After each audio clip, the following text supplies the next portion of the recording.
पहलो लोदी ने अपनी बेटी ताज मुरासा से सदरुद्दीन खान जी से शादी कर दी।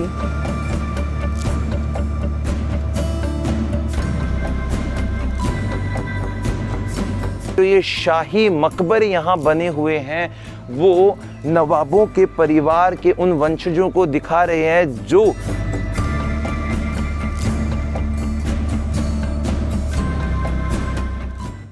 नमस्कार दोस्तों, मैं हूं विक्रम और आज मैं आप लोगों को फिर से एक नए स्थान पर लेकर आ गया हूं। दोस्तों, आज हम अपनी इस वीडियो के अंदर इन नवाबों के शाही मकबरों को और उसके इतिहास को आज आपके सामने उजागर करने वाले हैं, क्योंकि ये जो इतिहास यहाँ पर बना हुआ है वो तकरीबन आज से 550 साल पहले शुरू हुआ था और आज वर्तमान समय में भी उसके इतिहास के अंदर और पन्ने जुड़ते जा रहे हैं। लेकिन सबसे मेन बात, यदि आप हमारे इस चैनल पे नए हैं तो सबसे पहले चैनल को आप सब्सक्राइब कर लीजिए। मेरे साथ आप लोग इंस्टाग्राम पे जुड़ सकते हैं, वेदांश रॉय 3393 मेरी आईडी है, ताकि कोई भी लोकेशन आप मुझे वहाँ पर साझा कर सकें। चलिए दोस्तों, करते हैं अपनी आज की ये वाली वीडियो शुरू। दोस्तों, आप मेरे पीछे यहाँ पर जो पूरे का पूरा हिस्सा देख पा रहे हैं, इसे नवाबों का कब्रिस्तान कहा जाता है और इस कब्रिस्तान के अंदर काफ़ी सुंदर और काफ़ी प्राचीन इमारतें आपको जो दिखाई दे रही हैं, ये नवाबों की याद में यहाँ बनवाई गई थी। और इन सभी इमारतों के अंदर एक अलग डिज़ाइन आप लोगों को देखने को मिलेगा, क्योंकि जितनी भी इमारतें आज आप यहाँ देख रहे हैं वो सारी की सारी इमारतें, वो सारी की सारी कब्र अलग अलग समय में बनवाई गई हैं और उनका जो इतिहास है वो भी अलग अलग बना हुआ है। तो इन सभी चीज़ों का हम लोगों को आदर सम्मान हमेशा ही करना चाहिए, चाहे वो कहीं पर भी हो। इसलिए जब मैं अंदर जाऊंगा तो शूज़ उतार दूंगा भाई। अंदर आते हैं एक बार, और अंदर आने के बाद में देखिए दोस्तों, यहाँ पर एक कब्र है, इसके ऊपर लिखा हुआ है। यदि आप इसको पढ़ सकते हैं तो पढ़कर ये आइडिया लगा लीजिएगा कि ये कब्र किनकी है, किस समय बनी थी, या यहाँ पर क्या लिखा हुआ है। ये इसके अंदर का नज़ारा है। कुछ कब्रें यहाँ पर भी बनी हुई हैं, इनको भी एक बार देखते हैं। इधर से आइए आप एक बार। ये देखिए, ये छोटे बच्चों की है, यहाँ पर भी कुछ लिखा हुआ है और इसी प्रकार से एक कब्र वहाँ पर है। अभी मैं आपको इसके बाहर के नज़ारे में लेके जाऊँगा, वहाँ पर भी काफ़ी सारी कब्रें बनी हैं, ताकि मैं आपको इतिहास भी यहाँ का उजागर कर सकूँ। यदि आप सामने की तरफ देखेंगे तो आप लोगों को जो ये मकबरा दिखाई दे रहा है पतली लाल ईंटों का, ये वाला मकबरा काफ़ी पुराने समय का है और इसीलिए इसके अंदर लाल ईंटों का इस्तेमाल आप लोगों को देखने को मिल रहा है। कॉर्नर पे 4 यहाँ पर गुंबद बनाए गए थे, छोटे छोटे ये पिलर लगाए गए थे, जिसमें से एक पिलर आज टूट चुका है। और यहाँ पर देखने पर हमें कुछ बच्चों की कब्रें दिखाई देंगी जो इस पूरे के पूरे प्रांगण वाले हिस्से में दफन है। यहाँ पर भी एक कब्र है और इसके पीछे वाले हिस्से में कब्र है। तकरीबन ये बात बनती है 17वीं शताब्दी के अंतिम समय की 1672 में, जब पंजाब के इस स्थान के एक बहुत जाने माने नवाब, जिनका नाम था शेर मोहम्मद खान, और उनका इतिहास में जो जिक्र है वो गुरु गोविंद के साथ में अच्छे संबंध में भी जाना जाता है। ये दोस्तों उन्हीं का मकबरा बताया जाता है। आज के समय अंदर यहाँ पर बिल्कुल लास्ट में हमें एक कब्र दिखाई दे रही है जो कुछ ईंटों से ढकी हुई है। अदरवाइज बीच वाले हिस्से में कोई भी कब्र यहाँ हमें देखने को नहीं मिल रही है। ऊपर का जो हिस्सा है वो आज आपके सामने पेश हो रहा है। काफ़ी रिपेयरिंग करवाया गया इस हिस्से को, जिस हिसाब से यहाँ पे हमें टूट फूट दिख रही थी उनको यहाँ से ऐसे प्रॉपर ढका गया है। इधर हम आते हैं, ये भी पुराने समय की उनके नवाबों की कब्र है। ये देखिए आप अंदर की तरफ, यहाँ पे अंदर थोड़ा सा आप लोगों को डिज़ाइन भी देखने को मिलेगा दीवारों के ऊपर। जब आप देखेंगे दीवारों के ऊपर तो कुछ बातें यहाँ लिखी गई हैं। ये देखिए कितना सुंदर बेहतरीन नज़ारा। और इसी के साथ में जब ऊपर की छत पे आप देखेंगे तो वहाँ पर भी काफ़ी सुंदर डिज़ाइन बनाया गया है। अभी मैं आप लोगों को यहाँ से और आगे की तरफ लेकर आऊँगा, थोड़ा बच के आना। ये चींटियाँ हैं यहाँ पे।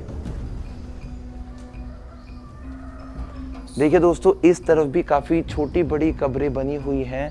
और ये जितनी भी कब्रें हैं, हम कोशिश करेंगे कि किसी भी कब्र को ना तो हम लांग के जाएं और ना ही किसी ऊपर गलती से भी हमारा पैर चढ़े। और इस कब्र का बाहर का नज़ारा देखिए आप लोग, कितनी शानदार ये कब्रें दिखाई देती हैं। और इन कब्रों के ऊपर से ही आपको जो इनका नवाबतपना है वो आज महसूस होगा। इन कंस्ट्रक्शन से आप आसानी से समझ सकते हैं। तो तकरीबन ये जो पूरी कहानी शुरू होती है दोस्तों, बहलोल लोदी के समय से शुरू होती है। वहाँ पर एक संत थे जिनका नाम था सदरुद्दीन, और वो अफ़गान से भारत की तरफ आए थे। तो एक बार की बात है, तकरीबन 1451 के समय में, जब एक बहुत बड़ा तूफ़ान आया पंजाब के इस पास वाले ही एरिया में। बहलोल लोदी को लगा कि शायद कोई ना कोई पवित्र या कोई ना कोई शक्तिशाली यहाँ पे बंदा रहता होगा। तो उनके पास गए और उन्होंने उनसे आशीर्वाद मांगा कि मैं दिल्ली जा रहा हूँ और मेरे हिस्से में दिल्ली सल्तनत आए। तब सदरुद्दीन जी ने उन्हें आशीर्वाद भी दिया और ऐसा ही हुआ। 1451 के अंदर जो बहलोल लोदी थे उन्होंने लोदी डायनेस्टी की स्थापना की। और 1452 में जब वो वहाँ से रिटर्न आ रहे थे तब वो उन संत से मिले। उसकी आगे की जो कहानी है वो मैं आपको बताता हूँ। पहले हम यहाँ पर देख लेते हैं कि अंदर का जो नज़ारा है वो कितना बेहतरीन बना है। हर दीवार पे आई थिंक शायद कुछ कलमें लिखी हुई हैं या कुछ आयतों की लाइन लिखी हुई है या अल्लाह खुदा को याद करने की चीज़ें यहाँ पे आप लोगों को मेंशन दिखेंगी। और ये जो कब्र बताई जाती है वो नवाब सिकंदर अली खान की कब्र बताई जाती है। आज भी इसका जो नज़ारा है बहुत ज़्यादा बेहतरीन बना हुआ है। अभी हम और बाहर की तरफ चलते हैं, यहाँ से भी कुछ नज़ारे को कैप्चर करते हैं। एक कब्र ये है, देखिए आप,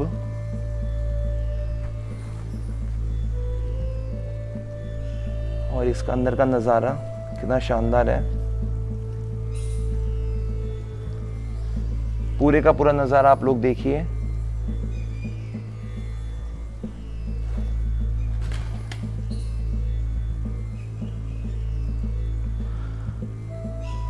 तो जब 1452 में बहलोल लोदी वापस आ रहे थे तो उन्होंने कहा कि बाबा सदरुद्दीन, मैं आपको कुछ देना चाहता हूँ अपनी खुशी से, क्योंकि आपने जो मेरे लिए दुआ की थी वो कबूल हो गई है।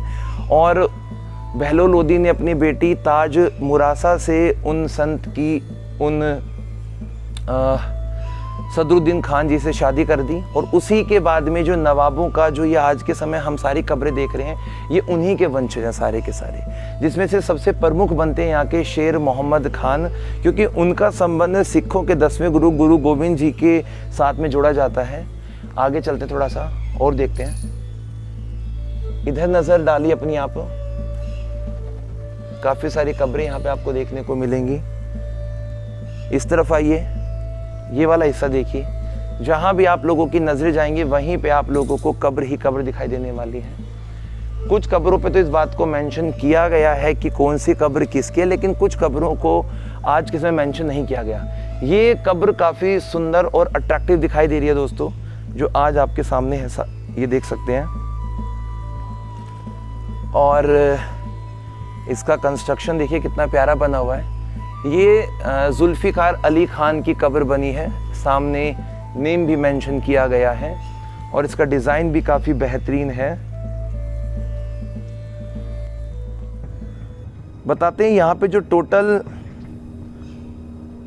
जो नवाब बने थे वो 13 नवाबों का जिक्र यहाँ पे आता है, जिसमें से सबसे पहले 1672 से 1712 तक शेर मोहम्मद खान, दूसरे नंबर पे गुलाम हुसैन खान 1717 तक, फिर जमाल खान, और बीकन खान बने थे यहाँ पे 1764 तक।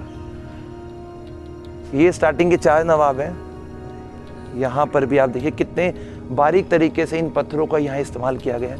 दोस्तों, इनको देखकर आज भी ये महसूस होता है कि जो ये शाही मकबरे यहाँ बने हुए हैं वो नवाबों के परिवार के उन वंशजों को दिखा रहे हैं जो किसी समय पंजाब मलेर कोटला को बहुत अच्छे तरीके से सुचारू रूप से चला रहे थे। और ये पूरे का पूरा जो कब्रिस्तान है ये उन नवाबों को ही जाता है। यहाँ के जो अंतिम और 13वें नवाब थे इख्तियार अली खान, उनकी कब्र भी इसी के अंदर बनी हुई है। कुछ हिस्से जहाँ पे हम लोग नाम पढ़ पाए वो तो मैंने आप लोगों को बता दिए हैं, और कुछ ऐसे हिस्से जिन पे नाम नहीं मेंशन है वो मैं नहीं बता पाया, लेकिन मैंने कोशिश की कि मैं हर एक हिस्से को अच्छे तरीके से कवर कर सकूं। तो दोस्तों, यहाँ यदि आप भी आना चाहते हैं, इन चीज़ों को देखना चाहते हैं, क्योंकि नवाबों का जो रहना सहना था वो एक समय बड़ा ही अच्छा हुआ करता था। और सबसे मेन बात ये है कि पूरे पंजाब का एकमात्र ऐसा ये डिस्ट्रिक्ट है मलेर कोटला जहाँ पर हिंदू मुस्लिम सिख ईसाई बहुत ज़्यादा भाईचारे के साथ में रहते हैं। उसके पीछे का पूरा इतिहास जो है वो हमने यहाँ के जो किले और कचहरी में बताया था, उन वीडियोस को भी आप ज़रूर देखिएगा ताकि आप अच्छे तरीके से इतिहास को मर्ज कर सकें, समझ सकें। आप लोगों को ये वीडियो कैसी लगी मुझे ज़रूर बताइएगा, और हम अपनी अगली वीडियो बहुत जल्द लेकर आएंगे। तब तक के लिए जय हिंद, जय भारत, सत श्री अकाल।